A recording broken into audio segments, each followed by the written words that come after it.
Bueno, el lema del Congreso este año era la armadura de Dios. Yo he visto que han predicado poco de eso, casi muy poco. No es relativamente importante, sino lo que es importante es que la armadura que Dios quiere construir en nuestra vida,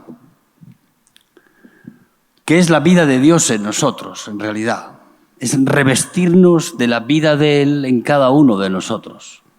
Pero para que eso pueda ocurrir, tiene que venir primero un equipo de demolición para demoler esa otra armadura que hay sobre nosotros y que tantos conflictos y adversidades nos generan en nuestra propia vida personal, no solamente en nuestra relación con los demás, sino en nuestra relación personal con el Señor.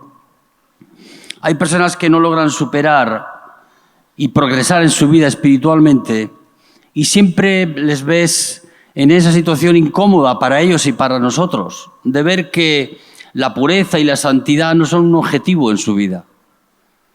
Y más que dejar que tú seas consciente de que esa armadura Dios la va a poner en tu vida, yo quiero que hoy vayamos en otra dirección y dejemos que el equipo de demolición empiece a trabajar en nuestra vida. No hay posibilidad de vivir el Evangelio, de vivir el cristianismo sin la cruz.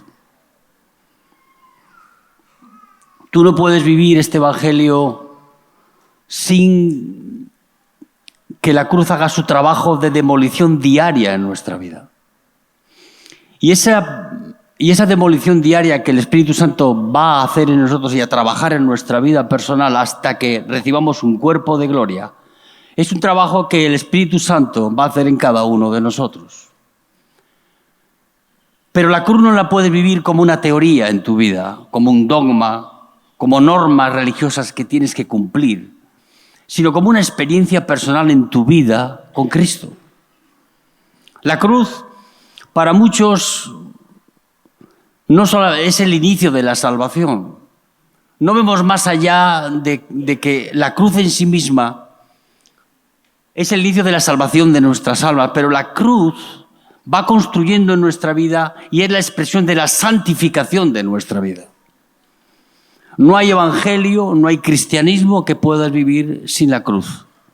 La cruz es el comienzo de la salvación, pero la cruz es el camino que nos va a llevar a la santificación en nuestra vida, a la pureza personal y a la santidad en la que Dios quiere que nuestras vidas anden y caminen en la voluntad de Dios.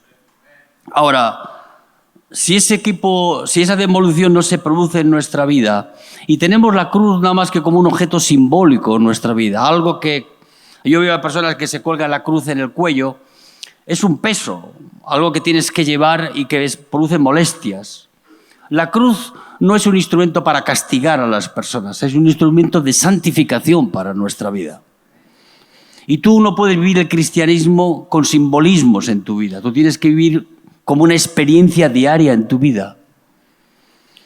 En la carta de Pablo a los Gálatas, Pablo tuvo esa experiencia personal en su vida de que la vida que él vivía ahora era una vida que había pasado por un proceso de esa cruz en su vida personal. Dice, juntamente estoy crucificado con Cristo y ya no vivo yo, mas Cristo vive en mí. Luego la cruz no solamente es el inicio de la salvación donde tú encuentras el perdón de tus pecados, donde puedes encontrar la restauración de tu vida personal, sino que esa cruz en tu vida te va a acompañar hasta que el día que llegues a la presencia de Dios. Solamente ahí termina el trabajo de la cruz. Y para que tú llegues en ese proceso depurado, purgado en tu vida interior, la cruz va a tener que hacer su trabajo en nuestra vida. Y ese es un trabajo de demolición, de desconstruir una vida religiosa que a veces incorporamos en nuestra vida, que hemos heredado de nuestros padres, de nuestra familia, de la cultura donde venimos. Yo fui católico durante mucho tiempo. Cantaba en el coro de la Iglesia Católica. Tenía cierta cierta sensibilidad para buscar la presencia de Dios, pero todo eso fue calando en mi vida y forjando una actitud que no es la que Dios quiere para vivir el Evangelio. El Evangelio se preocupa mucho en cómo tú te... Perdón, la religión se preocupa mucho cómo tú te comportas, cómo tú haces las cosas. El Evangelio se preocupa más de las personas. No es tanto el problema lo que tú haces, el problema está en nosotros, cómo somos nosotros. Y es ahí donde el Señor quiere trabajar en tu vida y en la mía, para que tu vivir en Cristo sea un vivir que incorpore en tu vida el morir de Cristo en tu caminar diario. Vamos a abrir la Biblia en 2 Corintios, en el capítulo 4.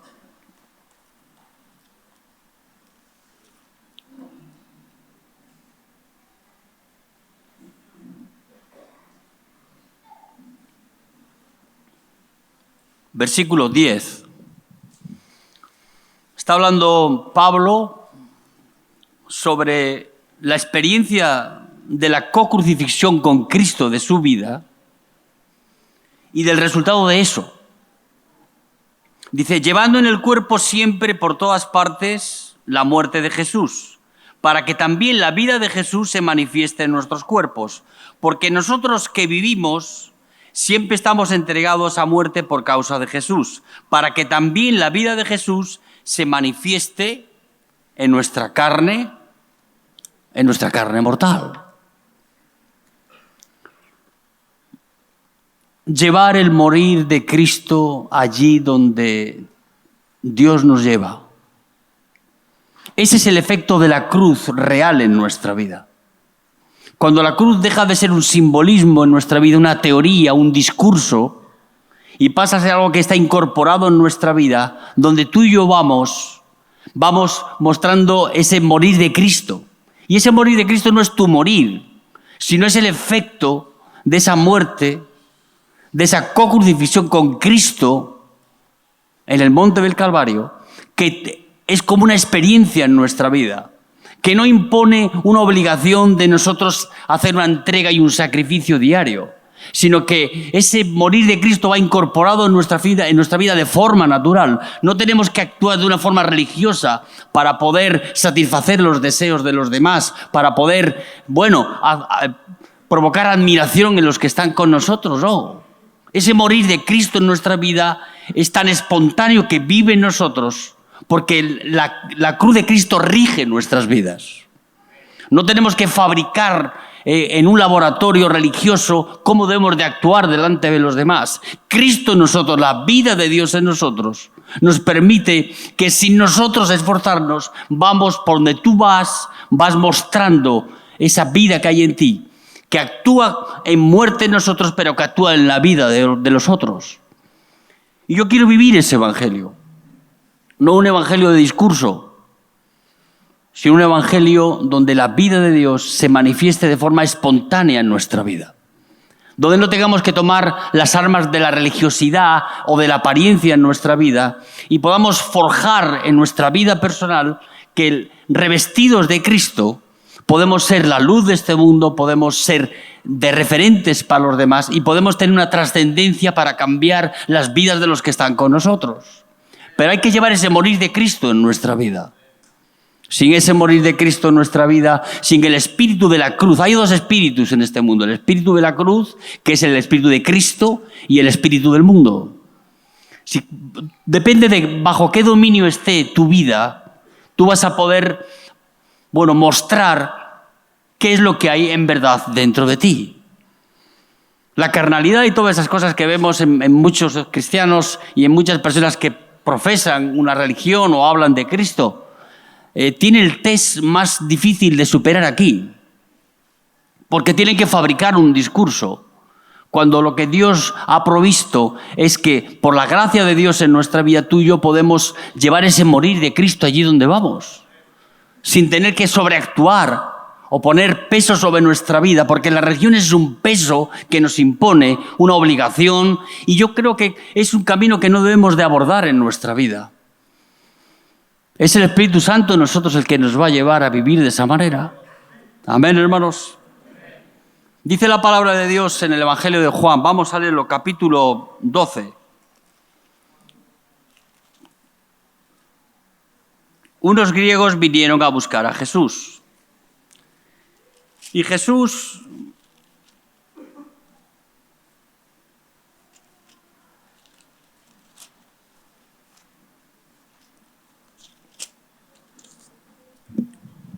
les dice estas palabras a estos griegos. Seguramente eran judíos que vivían en Grecia. Dice, de cierto os digo que si el grano de trigo no cae en la tierra y muere, queda solo, pero si muere, lleva mucho fruto.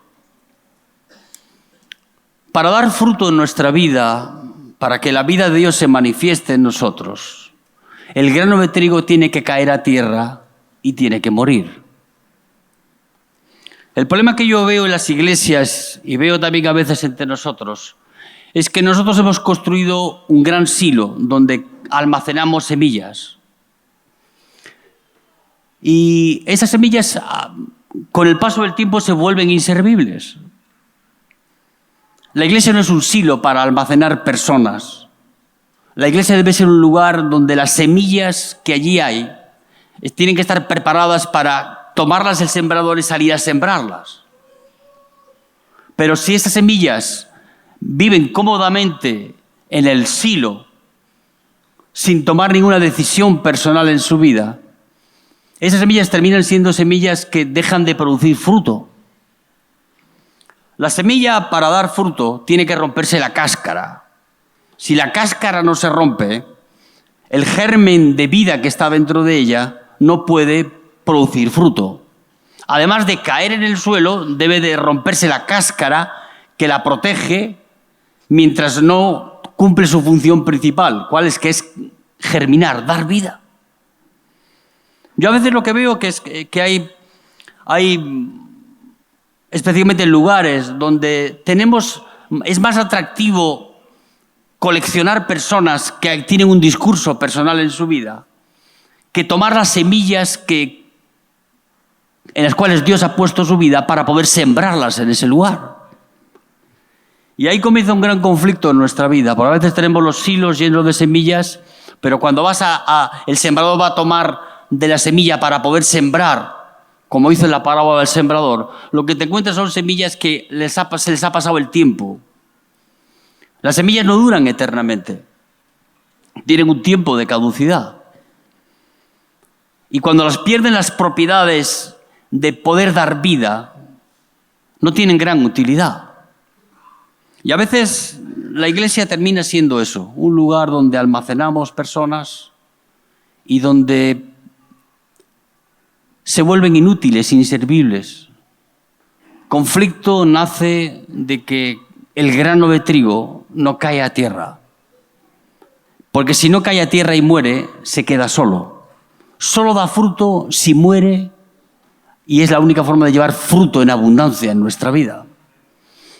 Entonces nosotros tenemos que pensar en nuestra vida que hay que romper esa cáscara dura que hay en nuestra vida. No se puede vivir el cristianismo sin la cruz, como no se puede subir al Everest sin oxígeno. No hay posibilidad ninguna de que tú puedas alcanzar la cumbre del Everest sin oxígeno.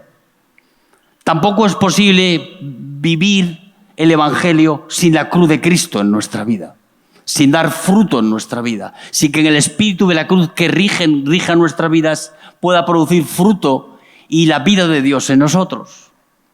A veces tenemos un gran discurso evangélico en nuestra vida, pero si ese discurso no está sustentado, cimentado sobre una práctica de eso en nuestra vida, se convierte en letra muerta, que no sirve para nada. Si tú quieres vivir el Evangelio, vas a tener que tener oxígeno, no oxígeno contaminado de este mundo, sino el oxígeno del cielo en tu vida. Tomar del aire que hay no en esta atmósfera que está contaminada, sino en la atmósfera del cielo, que es de la cual tú puedes nutrir tu vida. Y te permite llegar a lugares donde no llegarías de ninguna manera. Te permite enfrentar la batalla más difícil en nuestra vida, que es la batalla contra ti mismo. Esa cáscara dura, ese ser arrogante que vive dentro de nosotros, ese ser presuntuoso que solamente busca lo suyo, que solamente busca la admiración y el aplauso de los demás. Ese diosecillo que hay dentro de nosotros. Sabe las veces que he querido sacármelo de mi vida y digo, no hay manera de sacarlo de ahí. Digo, pelotón de fusilamiento, no sirve. Solo la cruz puede terminar con ese villano que vive dentro de ti. Amén, hermanos.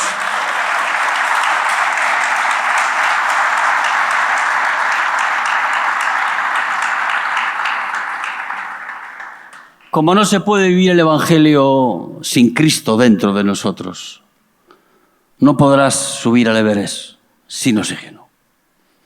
Será imposible. Los que lo han intentado perecieron todos. Solamente en unas condiciones muy difíciles que no ocurren es posible llegar a esa altura.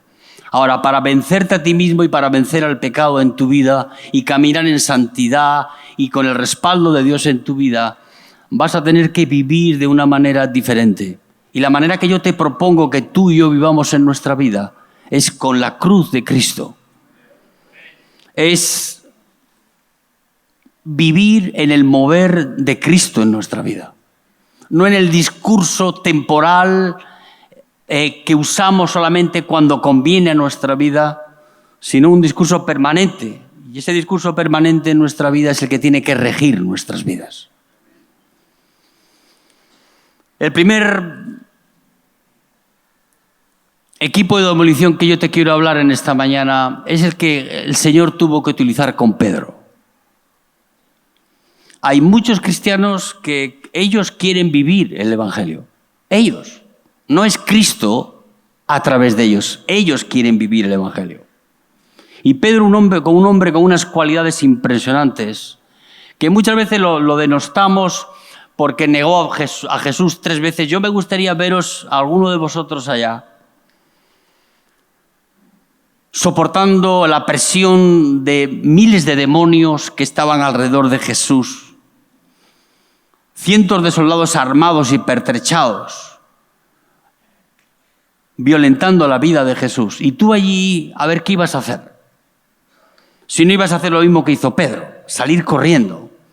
Porque cuando Pedro vio lo que le iban a hacer a Jesús, ¿sabes lo que pensó? Si eso lo hacen al maestro, imagínate lo que me van a hacer a mí. ¿Y qué hizo? Agarró y tomó rápidamente salida de allá. Ahora, yo esta mañana me hacía una pregunta. Digo, ¿Jesús estaba decepcionado con Pedro? Motivos el Señor puede tener para a veces estar decepcionado de cada uno de nosotros. Hay una frase de un escritor norteamericano, Gerald Cole, que reflexiona y dice: Dios no está decepcionado de mí, porque en verdad Dios nunca ha tenido expectativas sobre mi propia vida. Él sabe cómo soy y sabe que yo fallo muchas veces. El amor de Dios no depende de tus logros ni de tus éxitos personales en tu vida. No es el uniforme militar que te pones con las medallas colgando y que lo vas mostrando a los demás en esa actitud heroica y valiente en la que reciben las medallas los militares. No, tú y yo somos fallidos. Vamos a caer y vamos a hacer cosas que no agradan a Dios. Ahora, el Señor sabe todo eso y sabe que de nosotros no puede salir mucha cosa buena. Y no tiene expectativas en lo que tú y yo podemos hacer. Las expectativas las tenemos que tener puestas en lo que Él puede hacer en nuestras vidas. Es Él el que nos da, es el motor y el motivo de nuestra vida para que las expectativas no estén puestas en ti. Porque el mayor conflicto que tenemos en nuestra vida es que tú te ilusiones contigo mismo. La tumba más grande que cavamos en nuestra vida es cuando las expectativas están puestas en ti, en lo que tú puedes hacer. ¿Y qué podemos hacer tú y yo? Sin Cristo pecar y pecar y pecar y pecar. Ahora, con revestidos de Cristo en nuestra vida, con el poder de la cruz en nuestra vida, con las convicciones claras de aquellas cosas que tenemos que hacer y decir, Vamos por un camino en el cual Dios puede librar esa batalla con nosotros. Pedro era un hombre extraordinario. Yo me quito el sombrero ante él, porque él, aun en sus errores y en su impaciencia que tenía, era un hombre realmente temperamental y estaba dispuesto siempre a por el Señor a hacer lo que sea. Claro, él se encontró un día en un grave conflicto, porque él quería seguir a Jesús. El Señor le advirtió, le dijo: mira, Pedro, el diablo ha venido para pedirte, para zarandearte, y yo he rogado que tu fe no falte. Hay que ver cuántos zarandeos no vamos a tener en nuestra vida de aquí en adelante, aunque algunos ya hemos tenido algún zarandeo,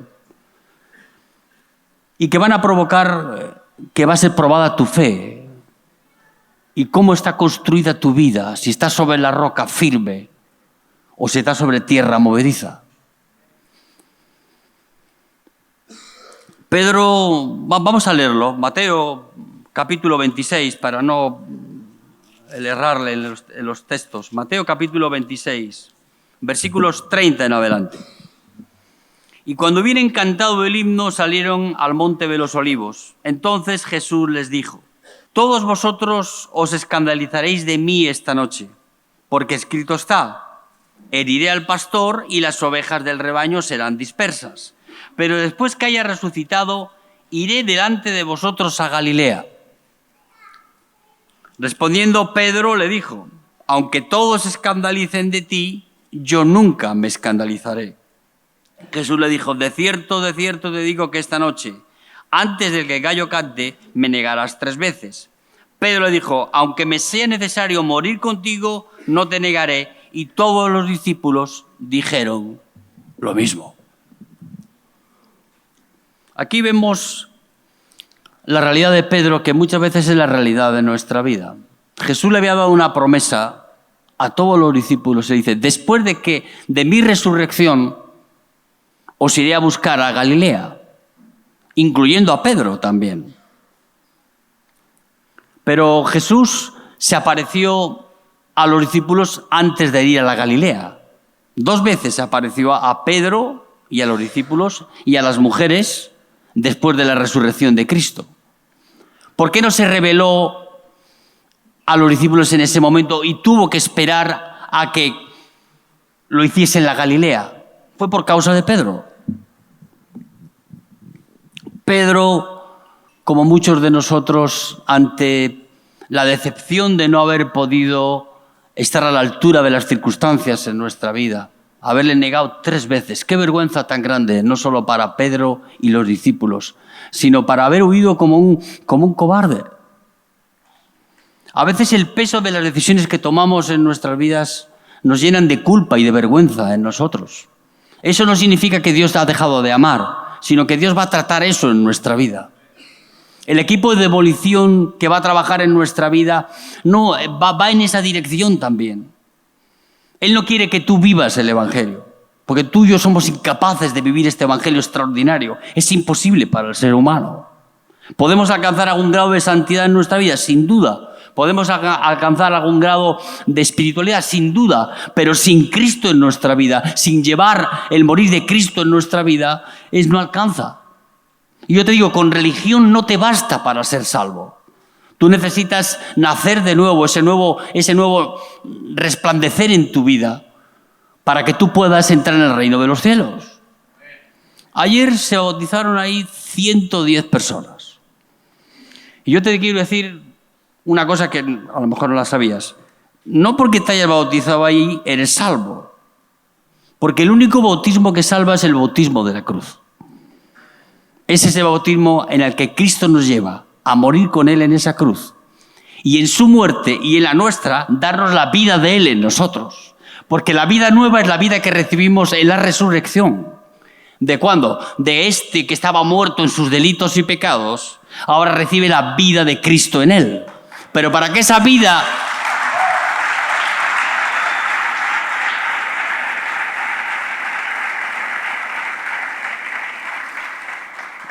yo no estaba en la cruz hace 2000 años con Jesús. Estaba en otro sitio, no sé dónde, no estaba allí. Ahora, Él murió allí en esa cruz y yo sé que Él me llevó a morir con Él. Él me incluyó en su muerte. Porque la única manera de que tú y yo podamos nacer de nuevo es que esta vieja naturaleza que hay en nuestra vida, este ser arrogante que vive en nosotros, este presuntuoso, que lo esconde muy bien detrás de la espiritualidad, pero que sigue arraigado ahí dentro y que domina nuestra vida, ese tiene que morir. Y la única manera de que Cristo complete su obra perfecta en la cruz de Calvario no solamente es perdonándonos nuestros pecados, eso ya lo hizo. Ahora, la cruz es como una moneda, tiene dos caras. La cruz nos ofrece su perdón gratuito, sin nosotros merecerlo. Abre camino de arrepentimiento para que podamos acercarnos a la gracia de Dios, pero esa cruz también tiene una otra cara. Es que lleva a morir a este pecador a esa cruz. Me lleva a morir con Él. Él me incluye en su muerte para que la vida que Él recibió en su resurrección sea la vida que Él me dé a mí en la resurrección que va a ocurrir en mi vida personal. Claro, eso no es una teoría, es una experiencia que tú tienes que tener en tu vida personal cada día. Por eso Pablo decía, cada día muero.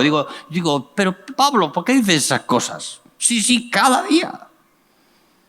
Cada día hacía de esa experiencia con Cristo una experiencia vital en su vida que le permitía decir ya, mira, estoy juntamente crucificado con Cristo y ya no vivo yo. San Pablo desapareció del mapa. Tú sabes qué placer es mirarte en el espejo por la mañana y decir, ya no aparece más el monstruo ese que escribió todas las mañanas. Y veo ya los rasgos, los estigmas de Cristo en nuestras vidas.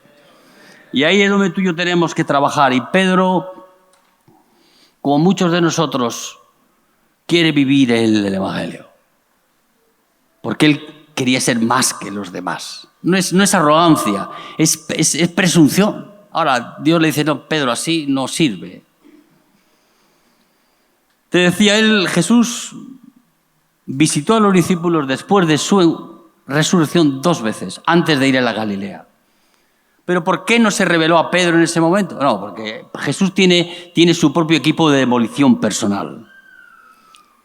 Y esperó a que Pedro, junto con otros 7 decepcionados como Pedro, después de haberse escandalizado de Jesús, después de haber huido como Pedro, al ver lo que le iban a hacer a Jesús, dijeron, no, si esto le hacen al maestro a mí, me van a hacer peor. Fueron todos, y estos 7 renegados junto con Pedro se fueron a Galilea. ¿A qué? A hacer lo único que sabían hacer, a pescar. Jesús llamó al ministerio a Pedro en una barca en Lucas 5. ¿Recordáis? Luego tú lo puedes leer. Y ahora el Señor permite que otra vez Pedro vuelva con la barca a hacer lo único que sabía hacer, que era pescar. Y es ahí donde va Jesús a restaurar su vida. Y es donde va Jesús a trabajar y a demoler esa actitud que hay en nosotros que podemos pensar que tú y yo podemos vivir el Evangelio. No es así. No vas a poder. Necesitas a Cristo en tu vida. Un Cristo que vive en ti, que te lleva a morir todos los días en esa cruz. Y recibes de Él no el aplauso, sino la vida de Él, el poder del Espíritu Santo en tu vida cada día, para poder enfrentar las adversidades más difíciles que nos van a tocar. Pedro estaba con los 7 en la barca pescando. De nuevo, como en Lucas 5, llevaban toda la noche pescando y no habían pescado nada. Porque Jesús, a veces para demoler y desconstruir nuestra vida de esa actitud permanente que hay en nosotros, tiene que llevarnos al fin de nosotros mismos. Y tuvo que esperar a que Pedro no pescara ni un solo pez para acercarse a la playa. Y aquel discípulo que dice que amaba a Jesús le dijera, ¿por qué no echáis las redes al lado derecho? Y eso está en Juan 20. Y cuando el discípulo que amaba a Jesús lo vio que era el Señor. Entonces echaron las redes de esa barca sobre el lado derecho y gran cantidad de peces vinieron a las redes. Pedro estaba en otra barca. Y cuando Juan, supongo yo que era Juan el amado, lo llamó y dijo, Pedro, es el Señor, es el Señor. Pedro se dio cuenta de una cosa importante en su vida. de que el Señor nunca deja a nadie y va a buscar a aquellos que son suyos. Le hayas decepcionado 1, 2 o 30 veces. No te pases tampoco. Pero el grado de decepción no es importante para Dios, que Dios te deje de amar.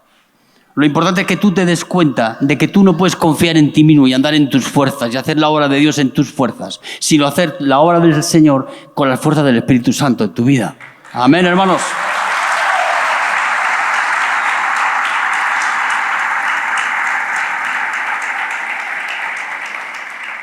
Pedro viene y los discípulos vienen y encuentran a Jesús a orillas del lago. ¿Qué había traído Jesús? Había traído un desayuno, un pez y un pan. Ese pez y ese pan no lo habían traído los discípulos porque habían estado toda la noche pescando y no tenían absolutamente nada. Fue Jesús el que trajo. Es el Señor el que nos quiere dar de comer a nosotros. Es Él. Él es el pan de vida. Él es el que satisface y llena nuestras vidas personales. ¿Tú crees que porque tú lees la Biblia tú vas a alcanzar algún grado de espiritualidad? Si el Señor no abre las Escrituras para nuestra vida, si tú no puedes alimentarte de lo que la palabra de Dios dice aquí, no teoría, sino el rema de la palabra, no vas a poder vivir espiritualmente. Y Jesús le dice a Pedro: Pedro, yo te voy a dar lo que tú no puedes por ti mismo. Por eso le hizo el desayuno aquella mañana. Y luego lo llevó a un punto. Jesús sacó 3 veces la maza para demoler la vida de Pedro. Le dijo: Pedro, ¿me amas? Y Pedro, claro, Pedro suponía que Jesús le amaba. Lo que no tenía de claro era por qué Jesús le preguntaba eso. Quizás la pregunta que hubiéramos esperado que Jesús le hiciera a Pedro era otra. Pedro, qué bueno que hayas llevado la semilla del Evangelio por Galilea y aquí hay un montón de personas convertidas. No, Jesús no le preguntó eso. Jesús no está tan interesado en lo que tú haces, ni en tus logros personales. Jesús le importa solo una cosa: saber si tú le amas incondicionalmente en tu vida. Porque eso es lo que Él está haciendo con nosotros. Él se muestra a nosotros como aquel que ama incondicionalmente y que no va a dejar a ninguno a mitad de camino, en medio del desierto, porque haya fracasado en alguna medida, sino que va a ir a buscarlo, como vino a buscar y a restaurar la vida de Pedro. Pero para lograr eso en la vida de Pedro tuvo que sacar el martillo 3 veces Jesús y demoler una y otra vez la vida de Pedro con las palabras de Jesús. El Señor le preguntó: Pedro, ¿me amas? Y Pedro dijo: Señor, tú sabes que te amo. Ahora, la respuesta de Pedro fue una respuesta como el que dice: sí, Señor, yo tengo por ti una gran simpatía. Y el Señor le preguntó en otra forma verbal diferente y con otro sentido del amor. Jesús le preguntó: Pedro, ¿tú me amas de manera ágape? ¿Tú me amas con ese amor incondicional como yo te amo a ti? Y Pedro, que era un poco tosco de palabras o tosco para explicarse, le dice: Señor, tú sabes que yo soy un gran amigo tuyo. Y de nuevo el Señor le llama, saca el martillo otra vez y hay que seguir demoliendo la roca. Pedro, ¿en verdad me amas más que estos? A veces el Señor tiene que hacer un trabajo, un proceso de demolición profundo en nuestra vida. ¿Para llevarnos a dónde? Para llevarnos a un punto en nuestra vida donde la única opción en nuestra vida sea aceptar de que Dios nos ama tal y como somos, con nuestros errores y nuestras virtudes, si es que las tenemos o hemos podido forjarlas en nuestra vida. Yo ya no me siento más decepcionado por las cosas que no he podido hacer, porque el interés de Dios no está puesto en lo que yo hago, sino está puesto en nuestras vidas. Él quiere tener intimidad contigo. Él quiere que tú le ames como Él te ama a ti. Amén, hermanos. Y después vemos cómo Jesús le vuelve a preguntar de nuevo a Pedro: Pedro, ¿en verdad me amas? Golpear 3 veces la misma piedra era necesario en la vida de Pedro, porque Pedro le tenía que llevar a un punto en su vida donde Pedro no se sintiese avergonzado por haber abandonado a Jesús, por haberse escandalizado de Jesús, sino que Pedro, en esas promesas que le hizo el Señor, Señor, te seguiré a donde quiera que vayas. Si es necesario que me lleven a morir, estoy dispuesto. Jesús le dice, pero ¿cómo vas a hacer eso si eres un cobarde, Pedro? No hay naturaleza en ti para tú tomar esas decisiones en tu vida. Tú no puedes vivir el Evangelio por ti mismo, le dice. Llegará el momento en que te ciñan y tú no puedas decir dónde vas ni a dónde vienes, sino que otro lo hará por ti. ¿Qué significa eso? Que dejamos de perder la iniciativa personal en nuestra vida para vivir una vida de dependencia del Señor en nuestra vida personal. Amén, hermanos. Hay personas que tienen una gran iniciativa, pero la iniciativa tiene un punto límite en nuestra vida. Tenemos que aprender a depender. Como el pámpano está arraigado sobre la vid y lo sostiene la vid, así nuestras vidas dan fruto. Porque la iniciativa personal se agota y a veces no es un fundamento firme en nuestra vida para los logros que Dios quiere hacer a través de nuestras vidas. Y necesita que tú y yo seamos más dependientes del Señor. No vivamos de esa prerrogativa que la iniciativa nos da, sino que vivamos dependiendo de aquel que sostiene nuestras vidas. Amén, hermanos. Tomar el martillo para romper y demoler nuestra vida, en algunos casos, tiene que ser de una forma absolutamente demoledora. Una de las cosas que más nos cuesta en nuestra vida personal es cuando vivimos forjando nuestra justicia propia en nuestra vida. Aquellas cosas que los demás ven de nosotros y que nos ponen en un lugar de admiración de los demás, de testimonio de los demás, pero que están forjadas en esa justicia propia de nuestra vida. Yo creo que uno de los ejemplos más claros que el Señor nos muestra es la vida de Job. Job era un hombre extraordinario. Si hoy estuviese aquí en medio de nosotros, estaría sentado en la primera fila, porque los rasgos, las virtudes que él tenía en su vida, yo ni de lejos puedo llegarle ni al felpudo de los zapatos. Sería la persona que más adulaciones recibía en medio de nosotros. ¿Por qué? Porque era un hombre que vivía en una moral tan exigente en su vida que no se permitía fallar de ninguna manera. Ahora, esa justicia propia con la cual Job se presentaba delante de Dios es una justicia insuficiente, porque Dios no te va a justificar por tus actos de justicia y de moralidad personal en tu vida. Dios te va a justificar por la sangre de Cristo, por la justicia de Cristo que va a imputar en tu vida, porque no hay nada que tú y yo podamos hacer para ser justos delante de Dios. Ahora, para demoler esa justicia propia en la que Job había construido su vida, su imagen, uno de los problemas que a veces tenemos en nuestra vida es que luchamos mucho con nuestra propia imagen. No aceptamos que los demás nos vean tal y como somos. Y entonces comenzamos a forjar ahí en nuestra vida, a través de nuestros actos de religiosidad, a través del comportamiento de nuestra vida, una justicia que los demás halagan y les provoca admiración en nosotros. Pero con esa justicia no vas a llegar al cielo. Porque con la religión no basta para ser salvo. Necesitas nacer de nuevo en tu vida. ¿Tú crees que Nicodemo, con todas las virtudes que tenía este hombre, Jesús lo tuvo que ir a visitar un día, a decirle, Nicodemo, si no naces de nuevo, toda esa teoría religiosa, toda esa práctica tan impoluta que tienes de la Torá, todo ese testimonio que tienes en medio de tu familia y de tus amigos, no te va a ser suficiente?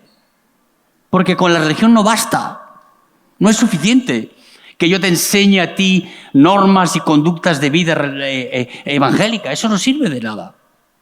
Se agota, es insuficiente. Y Job era un hombre, como dice la palabra de Dios. Vamos a leerlo en Job, capítulo 1. Ya me gustaría yo poder decir eso de mí mismo. Menos mal que no lo puedo decir. Job, capítulo 1, versículo, creo que es 10, me parece. No, versículo 8. Vamos a buscarlo. Bueno, aquí me han puesto la pantalla, a ver si lo ponen en la pantalla. Y Jehová dijo a Satanás: ¿no has considerado a mi siervo Job? Que no hay otro como él en la tierra, varón perfecto y recto, temeroso de Dios y apartado del mal. Las virtudes que el Señor destaca en la vida de Job son las virtudes que cualquier cristiano desearía para su propia vida. Varón recto, varón perfecto y recto y temeroso de Dios. Digo, ¿qué error había en la vida de este hombre que necesitase un trato tan profundo? ¿Por qué tomar no el cortafierros y el martillo para romper parte de la piedra? No, agarrar una maza de 50 kilos y darle a la roca hasta que se desmenuce. ¿Cuál era el pecado de este hombre? ¿Qué había hecho? Si eso le hicieron a Job, ¿qué no harían conmigo? Pero ahí está el gran problema de nuestra vida, que es la justicia propia. Una justicia que solo se defiende. Y defiende tus intereses, defiende tu testimonio. ¿Qué error había cometido Job para que... Yo durante algún tiempo no entendía el libro de Job. Digo, Dios mío, ¿cómo tú puedes poner en manos de su peor enemigo a tu mejor amigo? Porque Job era amigo de Dios. ¿Cómo entregar a tu amigo en manos de tu peor enemigo? Y para producirle el daño tan grande que le produjo en la vida de Job. A veces no entendemos el amor de Dios y cómo Dios tiene que romper la peña, la roca dura. En este caso tuvo que utilizar una maza de 50 kilos para demoler la vida de este hombre impoluto, recto, que cuando se presentaba delante de la presencia de Dios no iba con la justicia de Cristo, iba con su propia justicia. Era tan impoluta su vida y su moralidad que dice que se ponía un velo en los ojos para no mirar a las otras mujeres. Digo, ¿qué errores cometió este hombre para semejante trato en su vida?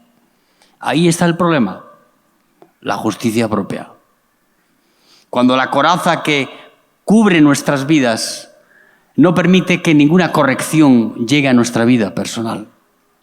Job era un hombre extraordinario, sin duda alguna. Ahora, Dios tenía que romper esa armadura que protegía su vida. Y la única manera de demolerlo era dejándole que Satanás interviniese en su vida. Ahora, no fue suficiente el trato de Satanás en un plazo corto, sino que fue un tiempo que duró, algún tiempo. Job no solamente era extraordinario en su moral, en su manera de vivir, sino que él ejercía tal poder sobre su propia familia que él no dejaba ni que sus propios hijos presentaran ningún sacrificio a Dios. Iba él a hacerlo por ellos. Eso nos habla de una persona que está tan llena de sí misma, tan llena de esa justicia con la cual se presentaba delante de Dios, que impedía que sus propios hijos tuvieran una relación con Dios. El gran problema de Job no era lo que él hacía. El problema de Job era lo que él era. Y él era un hombre que no conocía a Dios. Era un alumno muy aplicado para cumplir las normas, pero no conocía a Dios. Lo que de Dios conocía era lo que había oído de otros. Dice en Job 41. De oídas te había oído. ¿Qué es lo que había oído? Lo que otros hablaban de Dios, pero él no conocía a Dios. Tenía un conocimiento de Dios de segunda mano, lo que otros le habían dicho. Y con ese conocimiento de Dios de segunda mano no nos sirve para vivir el Evangelio. No es suficiente para tú agradar a Dios. Dios tiene que romper, como lo hizo en la vida de este hombre, esa carcasa, esa armadura que tenía pétrea sobre su vida. ¿Para qué? Para que la justificación no viniera por actos propios, por lo que tú haces. ¿Tú te imaginas si tú te pudieras presentar delante de Dios y decirle, mira, Señor, yo me he salvado a mí mismo porque yo soy absolutamente cumplidor de la ley, hago esto, hago lo otro? Si ya somos arrogantes, imagínate tú si tú te vas al cielo así de esa manera. No entras, no puedes entrar. Sacarías a Dios de su trono y te pondrías tú. Es terrible. Por eso Dios tenía que quebrar la vida de Job, por amor a Job. Porque Dios quería salvar a Job. Y claro, el instrumento que utilizó no es muy agradable, porque envió a Satanás. Pero fue suficiente para que Job se diese cuenta. Y cuando él después, bueno, de una lucha tremenda que tuvo con sus amigos, que eran más legalistas que ellos, que él, tú imagínate, Job, los amigos utilizaban un capítulo de Job, tú luego hay que leer el libro un poco en perspectiva, ¿no? Lees el Job y ves que los amigos de Job utilizaban un capítulo para atacar a Job, para tratar de romper esa armadura. Y Job les devolvía con 2 capítulos, contestándole. O sea, la arrogancia era de tal magnitud que incluso llega a decir en un momento, Señor, tengo 70 preguntas para hacerte a ti. Tú imagínate la arrogancia a qué límites puede llevar. Bueno, pues claro, tanta arrogancia necesita de una maza bien grande para romper eso. Y Dios tuvo que quebrar la vida de este hombre. Pero no la quebró para castigarlo, sino para salvarlo. Para salvar la vida y para que confiara plenamente que la justicia de Cristo es suficiente, que no tenemos que armar en nuestra vida un doble, sino que tenemos que ser tal y como somos y dejar que Dios trate nuestras vidas para que Él pueda perfeccionar nuestras vidas. Amén, hermanos. Y Job por fin se rindió un día. Dijo, Señor, de oídas te conocía, pero ahora mis ojos te ven. Dice, me arrepiento, me aborrezco. No confesó ningún pecado. No dijo, no, he adulterado, he hecho esto, he hecho esto. No. El problema no era lo que él hacía. El problema es lo que él era. Y ese es el punto más difícil de demoler en las vidas de las personas. Donde más resistencia hay en nuestra vida es a cambiar. ¿A cambiar qué? A cambiar ese ser arrogante que vive en nuestra vida. Que no quiere salir del trono de tu corazón, que le impida a Dios que poder usarte como un instrumento de la gracia de Dios.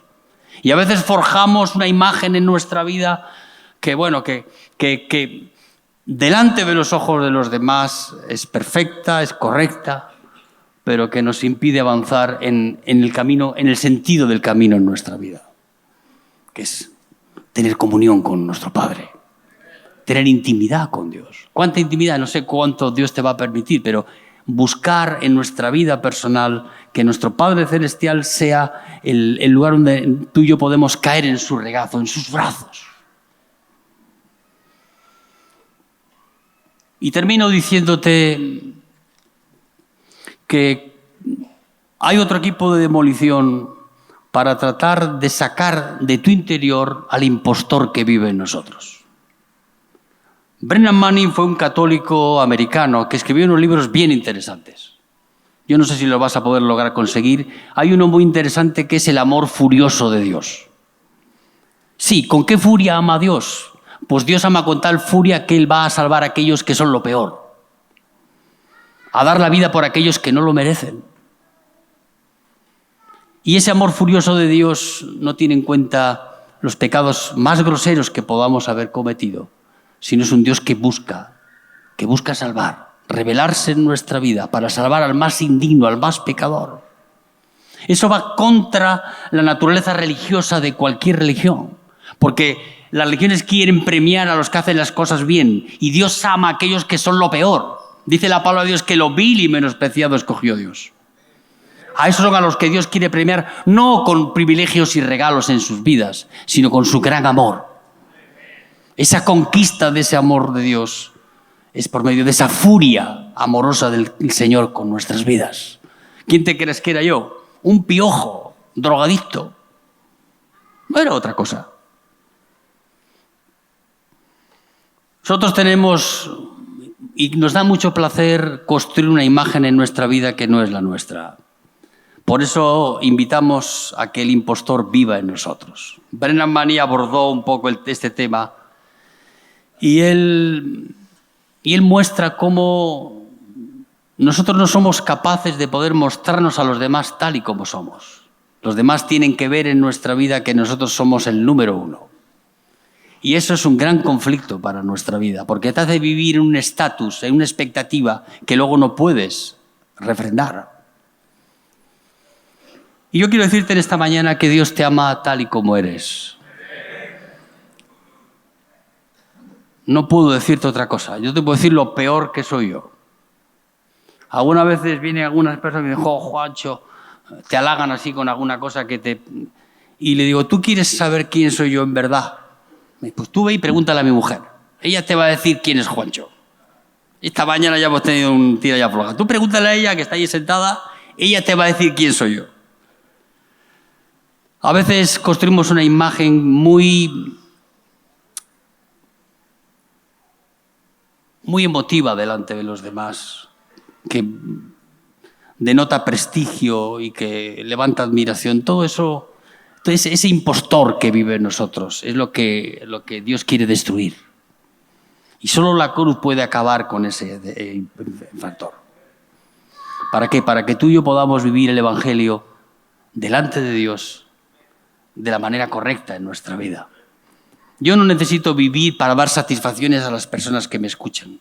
Hay personas que viven solo para dar satisfacción a las personas que están a su alrededor. Es más importante para ellos quedar bien con los demás que vivir con honestidad delante del Señor. Y yo quiero ver que...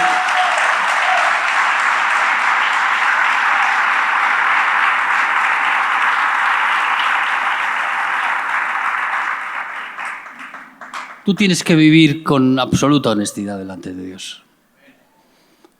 Si se ven los errores en nuestra vida, son errores que Dios va a tratar para que cuando Él vive en nosotros, perfeccionar nuestras vidas. El Señor le dijo a Abraham, anda delante de mí y sé perfecto. Esa no es la traducción correcta en el hebreo. La traducción correcta, anda delante de mí que yo te voy a hacer perfecto. Porque la perfección en absoluto solo puede venir de aquel que es perfecto. Y tú y yo somos más que imperfectos en nuestra vida. Y Él puede hacerlo en nuestra vida y en la tuya, si tú le dejas. Amén, hermanos.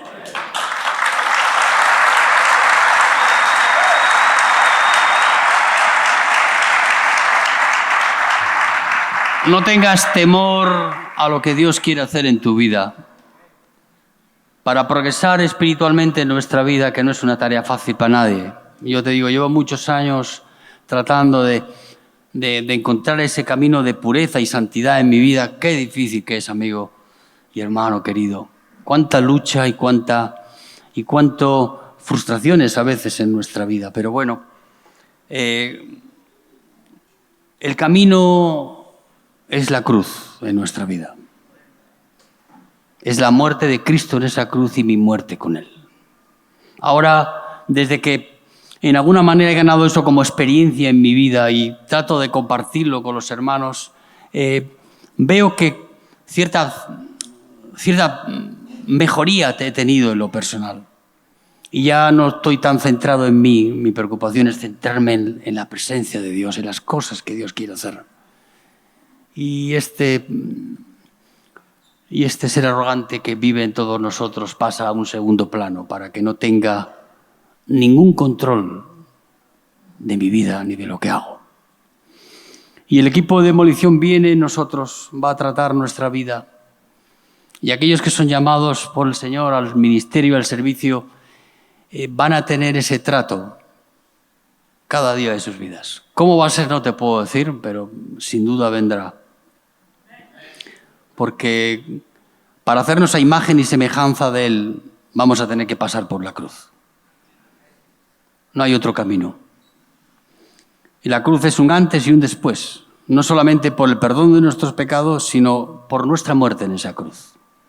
Yo a veces pensaba, digo, Señor, ¿qué sentido tiene la vida? La vida solo tiene sentido si la entregas.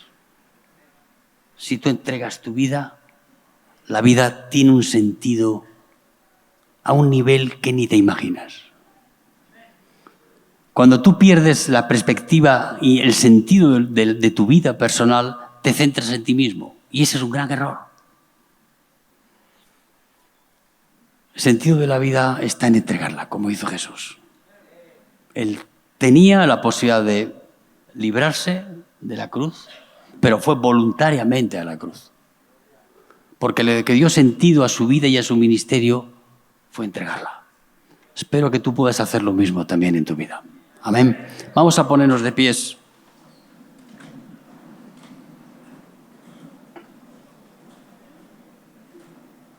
Y yo quiero darle gracias al Señor por cada uno de vosotros.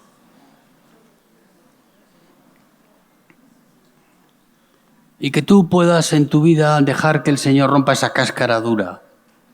Te saque del silo bolsa, como hay muchos se meten en el silo bolsa, para almacenarse ahí. Y cuando vas a tomar esa semilla, ya se le pasó el tiempo. Que dejes al sembrador cuando va a tomar la semilla a tu vida para esparcirla y enviarla. El germen de la vida de Cristo esté dentro de ti. Y puedas llevar el morir de Cristo allí donde vayas. Yo veo a mis hermanos, los que nos visitan en España, no hay más que darle la gloria al Señor por lo que Dios ha hecho en sus vidas. Y el bien que nos han hecho a nosotros, viendo nosotros el testimonio de Cristo en su vida. Que vienen a veces aún en condiciones difíciles y complicadas. Y están ahí siempre mostrándonos que el sentido de su vivir es Cristo y el sentido de su vivir es entregarse. Tú puedes hacer lo mismo. Amén. Padre, una vez más te damos gracias a ti, Señor. Mis hermanos preciosos aquí que tú has elegido, tú has escogido, tú has llamado.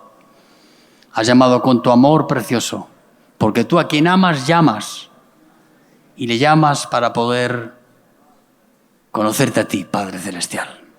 No como un siervo, sino como un Padre amoroso, que genera todas las expectativas posibles para sentirnos seguros y confiados en ti, Señor. Y a tu Hijo Jesucristo, el Cordero de Dios. Oh, qué hermoso Cordero, que dio la vida por mí, murió por mis pecados. Y no terminó su obra ahí, sino que me llevó a morir con Él, para librarme de mí mismo y encontrar la vida de Dios que ahora corre por cada una de mis venas. Padre, bendice a mis hermanos aquí. Estos días en el Congreso que, aunque terminando hoy, esta semilla pueda germinar en cada uno de ellos y todos, cada de nosotros podamos servirte a ti, adorarte a ti, Señor. Que no nos tengas que preguntar como a Pedro 3 veces, ¿me amas? Sino que el Señor sepa que tú le amas incondicionalmente en tu vida, hoy, mañana y hasta que el día venga a buscarnos. Bendice a mis hermanos en el nombre de Jesucristo. Amén.